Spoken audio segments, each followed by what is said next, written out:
New York, a city that is known to embrace diversity, has a Hasidic Jewish subculture located in Williamsburg, Brooklyn, which is currently home to approximately 45,000 Hasidic Jews of various sects. The Hasidim, which means pious ones in Hebrew, apply Jewish law to every aspect of life. Those in the Hasidic culture live a hallowed life in a homogeneous, closed community. As they strive to preserve their centuries-old customs by resisting influences of the outside world, some people feel unwelcome.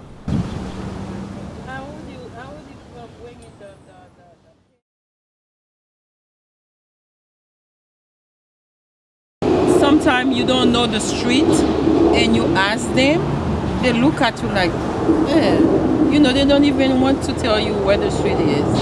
What's a big deal? Just up there. It's so difficult. You have to ask like 2 or 3 before you found one tell you, just go straight and then it's up there.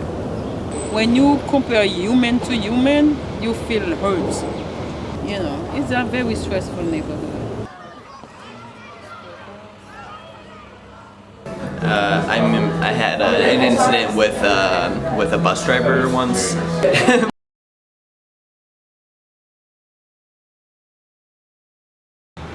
Intentionally tried to hit me with the bus. As I was had to go onto the sidewalk to avoid going around the bus, or to go around the bus I had to get on the sidewalk. And he got upset about that because that's for protection of the kids in the neighborhood.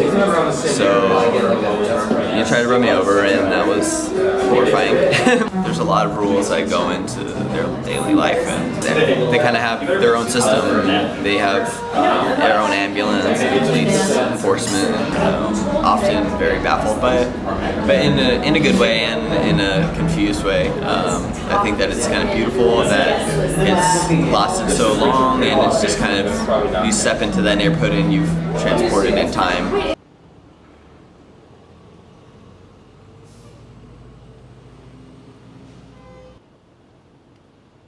But here, immodesty is one of the biggest sins, the biggest things that they're not able to handle, so when the hippies came dressed, even though the hippies are very liberal and they're very good-hearted people, but the idea of someone dressing modest was very, very extreme, very, very immodest. It's very, very hard for them to what's the right word, to tolerate, if you want to say to tolerate. If the wigs are too long, it's immodest. If the stockings are see-through, it's immodest. The cell phones are mushar. They're especially approved. They had I don't know if you knew about it. They had an internet. They had an internet meeting where 60,000 people showed up. Speaking against using internet that are not filtered. The cell phones that are approved has a big little sticker on it called a koshernet.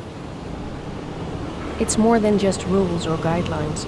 The Hasidic community is striving to preserve their culture, something of grave importance to them.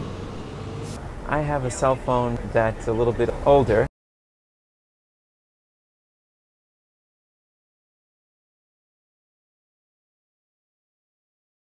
I know that some of them have filters on their phones and others actually disable the internet ability.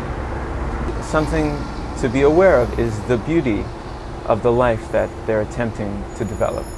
To realize that it's something to strive for. It's not just some small sect trying to do something strange, but actually they're really trying to strive for a certain purity in their life. That as long as they do what they believe and they maintain the way they like to live among themselves, I think that they're totally fine, and that's a right that they have.